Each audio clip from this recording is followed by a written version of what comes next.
والسلام عليك يا رسول الله صلى الله عليه وسلم.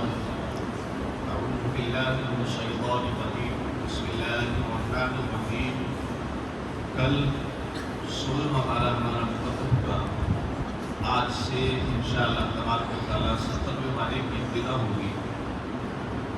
سورہ الانبیاء. حضرت عبداللہ ابن مسعود نے اس سورہ کو الانبیاء کہا اور اس کا کوئی دوسرا نام معروف نہیں بقول حضرت عبداللہ ابن مسعود.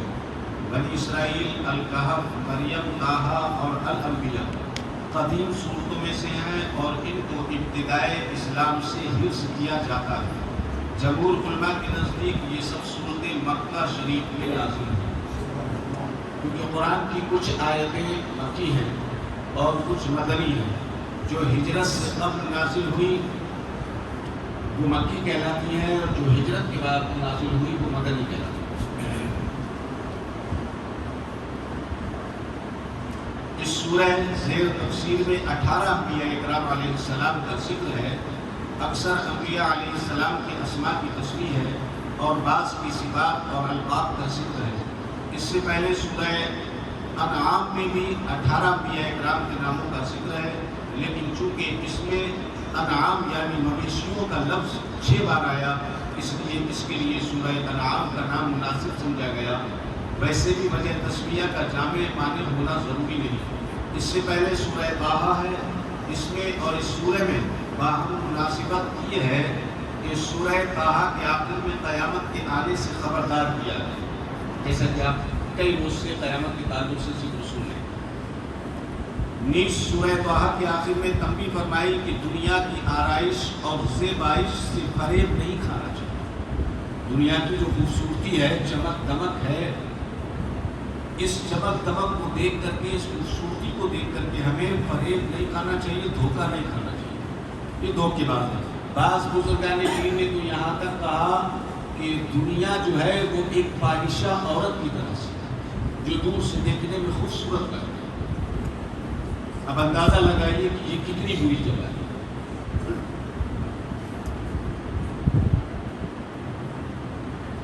کیونکہ یہ سب چیزیں زائل ہونے والی ہیں اور انبیاء کی پہلی آیات میں یہ فرمایا کہ قیامت کا وقوع قریب آ چکا ہے. اس سورہ میں بھی سب سے پہلے جو ذکر ہوگا وہ قیامت کا ہوگا اور اس کا تقاضا یہ ہے کہ دنیا کی رنگینیوں اور دلچسپیوں سے دل نہ لگایا جائے اور عبادت و ریاضت میں دل لگایا جائے اور اللہ تعالیٰ کے سامنے جن چیزوں کا حساب پیش کرنا ہے ان میں دل لگایا جائے اور ان کی تیاری کی جائے. اور اس طرح سورہ طٰہٰ کا آخر اور سورہ انبیاء کا اول دونوں قیامت کے قرب کی خبر دے رہے ہیں اور اس کی تیاری کرنے پر برانگیختہ کر رہے ہیں.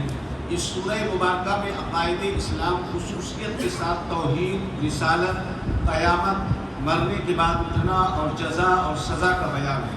نیز اس میں انبیاء علیہ السلام کے قصے بیان کیے گئے. اس سورہ کی ابتدائی قیامت کے ذکر سے کی گئی ہے تو قیامت کی ہولناکیوں سے ڈرانے والی، لوگوں کو لہو و لعب اور یاد الہی سے غافل کرنے والی چیزوں کو ترک کر دینے کی ہدایت دینے والی اور آخرت کی تیاری میں منہمک ہو جانے کا پیغام دینے والی سورہ مبارکہ کو ہم شروع کرتے ہیں. ایک چیز یاد رکھیے، کوئی شخص کسی بڑی فرم کا مینیجر ہے، 6 مہینے یا سال بھر سے اس کا حساب کتاب مالک نے نہیں لیا. اچانک فون آیا کہ بھائی 2-4 دن میں آنے والا ہوں حساب اور کتاب لینے کے لیے. تو مجھے بتائیے کہ اس مینیجر کی، اس کیشیئر کی کیا پوزیشن ہے؟ سکون ہوگا اس کو؟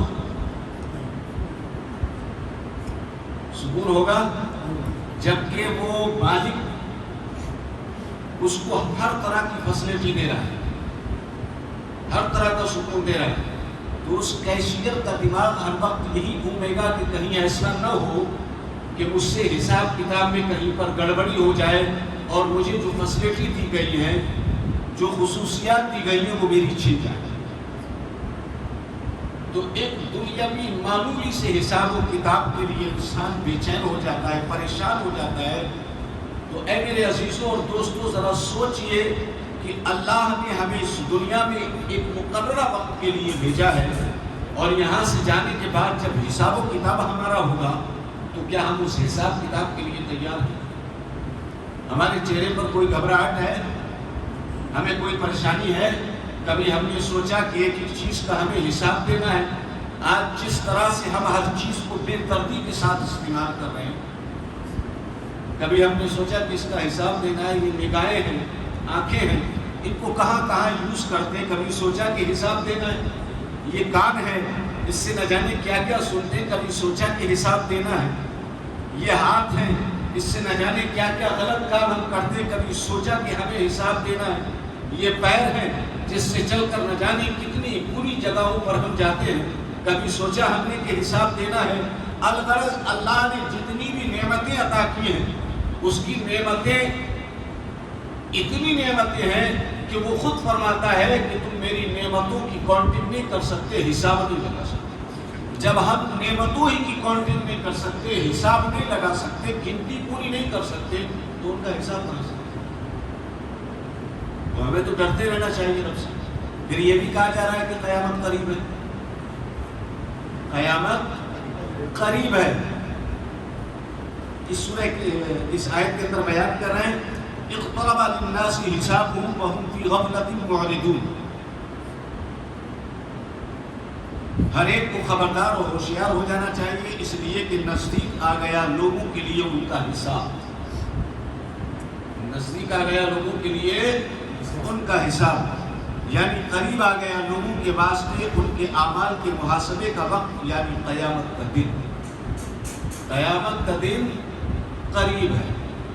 اس مقام پر یہ خیال نہ کیا جائے کہ نبی کریم کی بعثت کو بھی 1400 صدیاں گزر چکی، ابھی تک تو قیامت آئی نہیں، اس لیے کہ اولاً اللہ تعالیٰ نے اپنے اعتبار سے یوم حساب کو قریب فرمایا، اور اللہ تعالیٰ کے نزدیک ایک دن بھی 1000 سال کا ہوتا ہے۔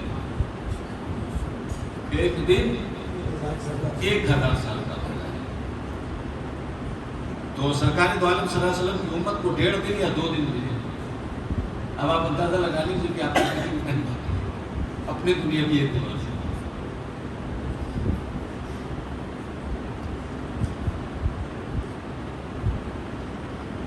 چنانچہ سورہ حج آیت 47 میں ہے، اور یہ آپ سے عذاب کو جلد طلب کرے گا، کر رہے ہیں، اور اللہ اپنی وعید کے خلاف ہرگز نہ کرے گا، اور بے شک آپ کے رب کے نزدیک ایک دن تمہاری گنتی کے حساب سے ہے 1000 سال کا ہے۔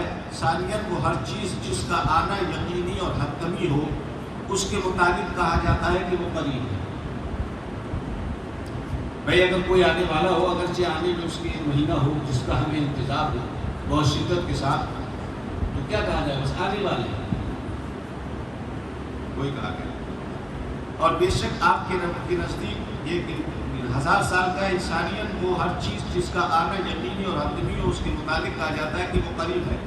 ثالثاً جب کسی چیز کے معیار کا اکثر حصہ گزر جائے تو پھر کہا جاتا ہے کہ وہ قریب ہے۔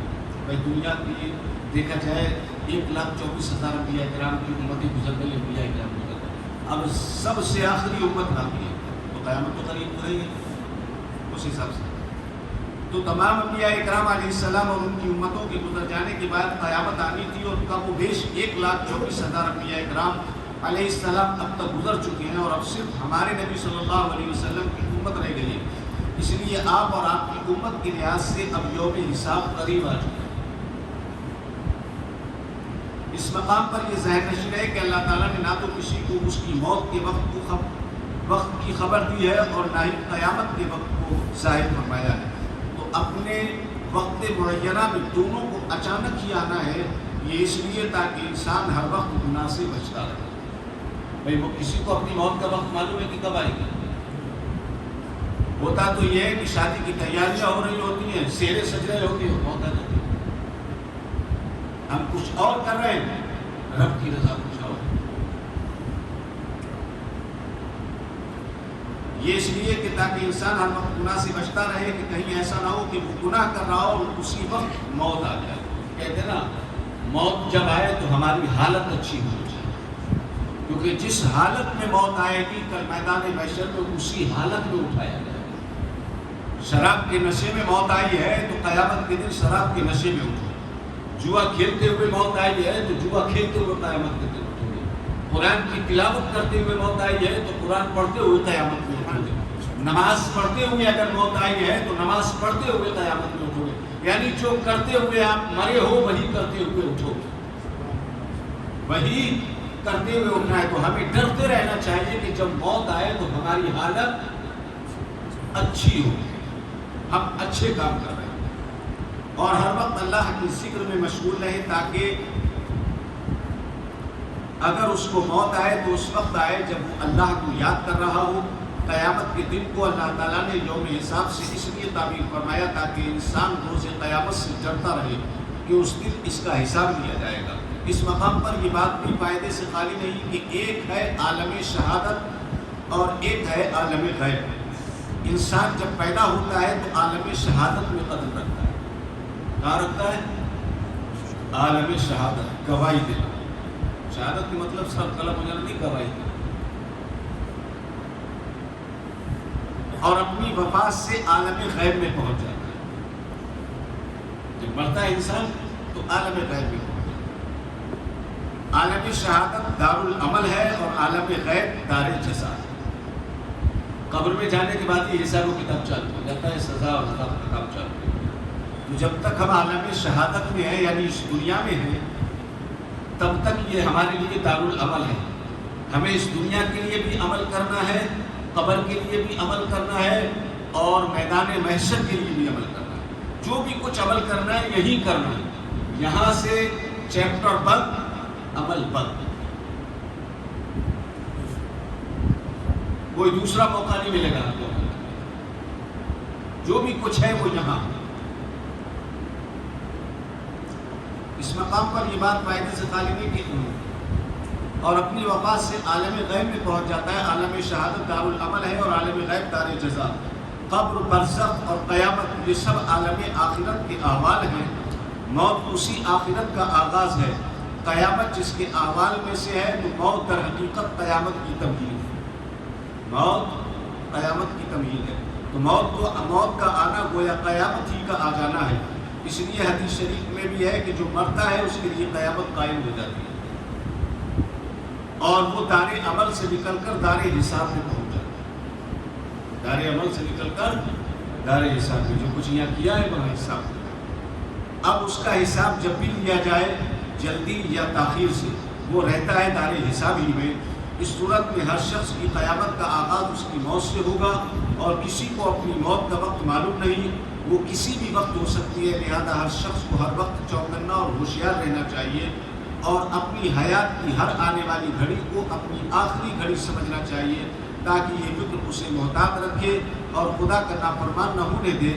اب جب موت بھی قیامت کی تمہید ہے تو موت کا قریب ہونا بھی قیامت ہی کا قریب ہونا ہے.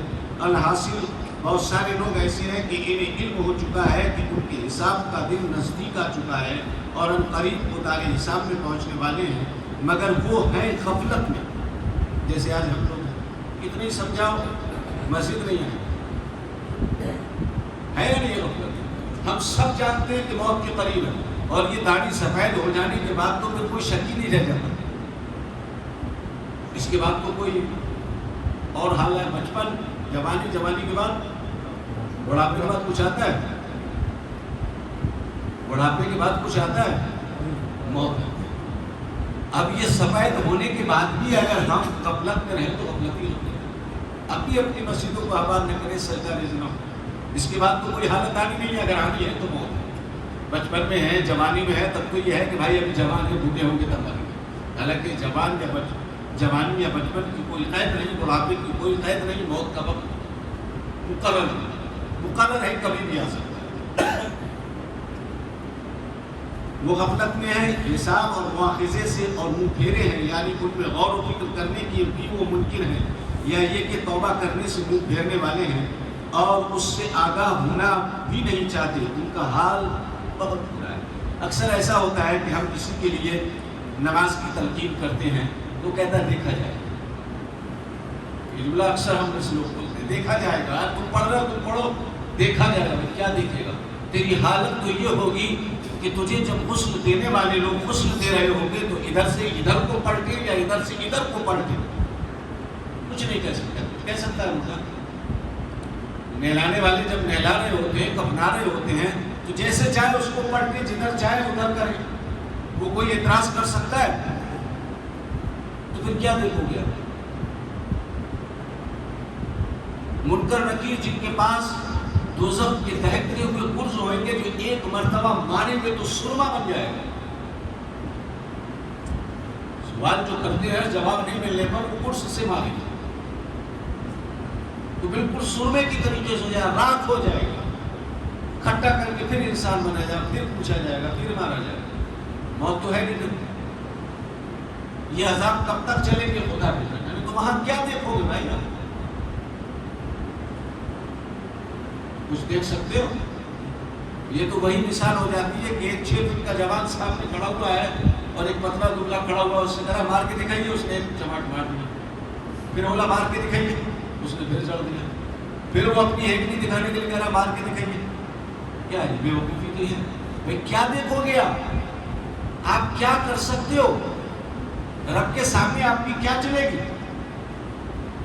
پتنگ اڑاتے ہوئے دیکھا ہوگا آپ نے. جب تک آپ کے ہاتھ میں ڈور ہے تب تک پتنگ کو جدھر چاہو ادھر گھما سکتے ہو. گھما سکتے ہیں. پتنگ ہی بولتے نا کچھ اور. اس ڈور کے ذریعے جدھر چاہو ادھر گھما دو. تو ہماری زندگی کی ڈور تو اس رب کے ہاتھ میں ہے. وہ جب جدھر چاہے گھما دے تو آپ کیا دیکھو گے؟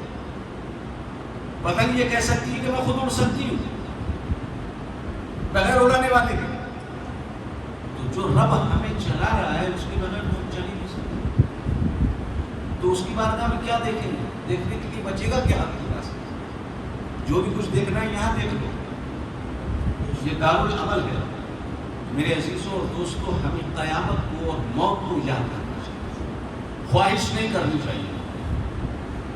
موت کی خواہش نہیں کرنی چاہیے. موت کو یاد کرنا چاہیے کہ ایک دن ہمیں مرنا ہے اور مرنے سے پہلے کچھ اچھے کام کریں، کچھ نیکیاں کر لیں.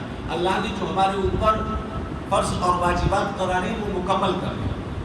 تو عزیزوں دوستوں، جب ہمیں موت اور قیامت یاد ہوگی تو ہم نیکیوں کی طرف متوجہ ہوں گے. اللہ تبارک و تعالیٰ کی بارگاہ میں دعا ہے کہ مولا تبارک و تعالیٰ ہمیں اور آپ کو سب کو نیک عمل کی توفیق عطا فرمائے. خالق کائنات ہمیں اعمال بد سے محفوظ فرمائے. ہم سب کو صراط مستقیم پر چلنے کی توفیق عطا فرمائے.